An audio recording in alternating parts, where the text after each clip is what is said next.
नमस्कार मंडळी, कसे आहात सगळे? मजेत ना? मी रोहिणी स्वागत करते तुमचं आपल्या चॅनलमध्ये. तर आज मी ना आपल्या फेसला शेविंग कशी करायची किंवा आपल्या फेसवर जे केस येतात, बारीक बारीक लव असते, काहींना तर खूप जास्त लव येते, तर ती कशी रिमूव्ह करायची ते मी आज शेअर करणार आहे. आणि काही टिप्स पण आहेत जर तुम्ही नवीन करत असाल. चला तर मग व्हिडिओला सुरुवात करूया. हे कुणी करायचं आणि कुणी करायचं नाही. जर तुम्ही टीनएजरमध्ये असाल तर अजिबात आपल्या स्किनला काही करायचे नाही. खूप नाजूक स्किन असते. हे 18+ मुलींनीच करायचं आहे. तर माझ्याकडे ना हे टिंकल कंपनीचे रेझर आहे. तर हे एक आणून ठेवलंय मी आणि सध्याला मी हे एक यूज करते, त्यातलं येलो शेडचं. तर हे ना अशा झिगझॅग याच्यामध्ये येतं, तुम्हाला दाखवते. तुम्हाला दिसत असेल असं झिगझॅग पॅटर्नमध्ये आहे ते. तुम्हाला हे असं चाकू कसा आपला प्लेन असतो तसं नाही आहे. म्हणजे जर असं प्लेन असलं तर अजिबात घेऊ नका, कारण त्याने आपली स्किन कट होण्याचे चान्सेस खूप जास्त असतात. हे असं झिगझॅग असलं म्हणजे जरी थोडंफार हे झालं तरी कट लागत नाही आणि कट लागण्याचे चान्सेस पण नसतात. त्याच्यामुळे मी तरी असंच वापरते आणि स्वस्तात मस्त्यातलं आहे हे. हे 40 ते 50 रुपयामध्ये येऊन जातं. याच्यात पण भरपूर काही ब्रँड्स आहेत. हे ना 2 in 1 आहे. याच्याने आपण आयब्रो पण करू शकतो, पण हे करत असताना खूप जास्त काळजी घ्यायची, कारण आपल्या डोळ्याचा भाग जो खूप जास्त नाजूक असतो आणि जर तुम्ही पहिले यूज करणार असाल तर खूप जास्त काळजी घ्यायची हे करत असताना. आणि मी ना गेले 3 ते 4 वर्षापासून यूज करते आणि माझी स्किन आहे ना खूप जास्त ऑइली, त्याच्यामुळे मला हे ना खूप जास्त सूट झालं. आणि जर तुम्ही मेकअप करत असाल तर तुमच्यासाठी खूप जास्त भारी आहे, कारण जर आपण मेकअप केला आणि आपले चेहऱ्यावर जर केस असले तर तो मेकअप व्यवस्थित बसत नाही, असं एकदम चिकचिकी दिसतो, असं नाही का, काय म्हणतो ते, एकदम असं थापल्यासारखं वाटतं. तर मी तर नाही करत एवढं मेकअप, पण ते दिसतं आपल्याला. त्याच्यामुळे ना जर तुम्ही मेकअप करत असाल त्याच्या अगोदर ना हे यूज करायचं. खूप मस्त आहे, खूप मस्त बसतो आणि लॉंग लास्टिंग पण असतो. तर बऱ्याच जणांचे ना प्रश्न असतात की आपले फेसची शेविंग असो किंवा हाताची असो, की जे केस असतात ना त्यांची ग्रोथ खूप जास्त होते आणि खूप दाट होते. तर तसं काही नसतं. मी तर गेल्या 3 ते 4 वर्षापासून यूज करते, मला तसं काही जाणवलं नाही. हे ना खूप स्किन फ्रेंडली आहे. तर सगळ्यात महत्त्वाची टिप म्हणजे की तुम्ही हाताची असो किंवा फेसची असो, शेविंग करताना कधीही ड्राय शेविंग करायची नाही. त्याने खूप जास्त इरिटेशन होतं स्किनला. फोडं म्हणजे असे फोडं वगैरे येतात, कधी कधी कुणाची स्किन रेड होऊन जाते वगैरे. त्याच्यामुळे कधीही वेट शेविंग करायची नाही. तर आज मी काय यूज करणार आहे शेविंग करण्यासाठी मी ते सांगते. तर माझ्याकडे ना डब्यातलं ॲलोवेरा जेल संपलेलं, म्हणून मी ना हे झाडावरचंच फ्रेश ॲलोवेरा घेतलेलं. जर तुमच्याकडे डब्यातलं असेल तर तेही घेतलं चालेल, हे यूज केलं तरी चालेल. तर आता सगळ्यात पहिले ना मी फेस वॉश करून घेते व्यवस्थित. मेकअप वगैरे काही करायचं नाही, फेस वॉश करायचं, त्यानंतर हे लावायचं. तर मी तुम्हाला सांगतेच ते पुढे कसं करायचं. चला तर मग आता ना मी फेस वॉश करून घेतलेला आहे आणि आता माझ्याकडे हा बेल्ट आहे, मी बेल्ट लावून घेते. माझ्याकडे दुसरा आहे बेल्ट, पण मग मी तो आता नेमकं धुतलाय आज, म्हणून मी हाच यूज करते. आणि परत एकदा मी सांगते, हे करत असताना खूप जास्त काळजी घ्यायची आहे आणि व्हिडिओ आहे ना पुढे फास्ट फॉरवर्ड होईल, पण मी जे आहे ते खूप हळूवार करणार आहे. त्याच्यामुळे प्लीज व्हिडिओला बघून तुम्ही फास्ट करायला जाऊ नका, एकदम हळूहळू करायचं आहे. सो आता मी पहिले ॲलोवेरा जेल लावून घेते.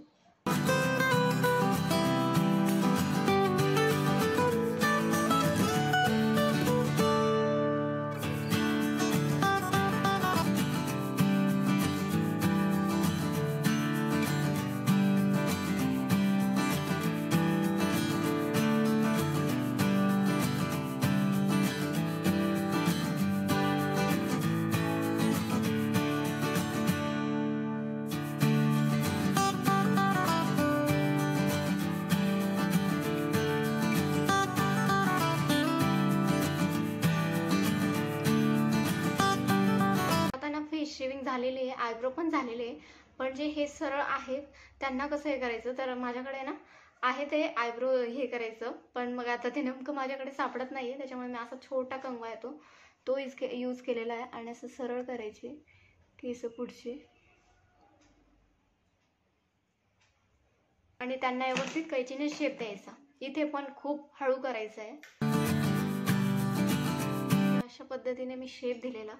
तर ॲक्च्युली माझ्याकडे ना छोटी कैची नाही, मला घ्यायची हीच होती म्हणून मी हिच्यानेच केलं. आणि आता आहे ना थंड पाण्याने ना चेहरा धुवून घेते मी. आणि तुमच्याकडे जर वाईप्स असतील तर तुम्ही ते वापरा, पण आता माझ्याकडे ते नाही म्हणून मी थंड पाण्याने चेहरा धुवून घेते आणि लगेचच आहे ना मॉइश्चरायझर लावून घेते, कारण मॉइश्चरायझर अवॉइड करायचं नाही हे केल्यानंतर. मॉइश्चरायझर खूप इम्पॉर्टंट आहे. हे केल्याने शेविंग केल्याने आपली जी स्किन असते खूप जास्त ड्राय पडते. जरी तुमची स्किन ऑइली असेल, माझी तर खूप जास्त ऑइली आहे, तरीही आपल्याला मॉइश्चरायझर लावायचं आहे. तर आता आहे ना मस्तपैकी मी थंड पाण्याने फेस वॉश केला, मॉइश्चरायझर लावून घेतलं. आणि याला क्लीन कसं करायचं रेझरला, तर याच्या आहे ना भरपूर काही मार्केटमध्ये येतात वॉश करण्याचं, पण तुमच्याकडे जर वाईप्स असतील तर वाईप्सने क्लीन करा. पण मी ना याला गरम पाण्यातच असं वॉश करून घेते आणि त्याला लगेचच ही जी कॅप आहे ती लावत नाही, कारण आपण फेस हे केलेलं आहे, शेव केलेला आहे, त्याच्यामुळे आपल्या फेसवरचे जे जम्स आहेत बारीक बारीक तर ते याच्यामध्ये आलेले असतात. त्याच्यामुळे मी हे गरम पाण्याने धुते आणि जरा वेळ असंच 5-10 मिनटं ठेवते.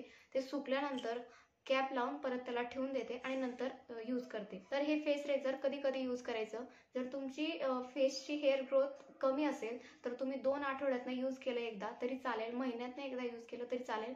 पण माझं तरी मत आहे की आपलं आठवड्यातनं एकदा हे फेस रेझर केलंच पाहिजे, कारण याच्याने ना जी आपली मृत त्वचा असते ती याच्याने निघून जाते, जी डेड स्किन असते ती निघून जाते. तर बऱ्याच जणांचा आहे ना काय असं काही गैरसमज असतो की आपण फेस शेविंग केल्याने ना की आपली स्किन ग्लोई होते, तर तसं काही नाहीये. जो तुमचा नॅचरली कलर असतो तो येतो आणि जी डेड स्किन असते ती निघून जाते, मृत त्वचा असते ती निघून जाते याच्याने. तर असं काही नाहीये की ग्लोई त्वचा वगैरे होते. अजून एक महत्त्वाची टिप म्हणजे जर तुमच्या चेहऱ्यावर पूर्ण फोड असतील, पिंपल्स असतील, तर तुम्ही फेस शेविंग अवॉइड करायचं, फेस शेविंग करायचं नाही, कारण आपण फेस शेविंग असं करतो आणि जर इथे फोड असेल तर तो जस्ट कट होऊन जाईल. त्याच्यामुळे प्लीज अजिबात जर तुमच्या चेहऱ्यावर पिंपल्स फोड असतील तर अजिबात करू नका.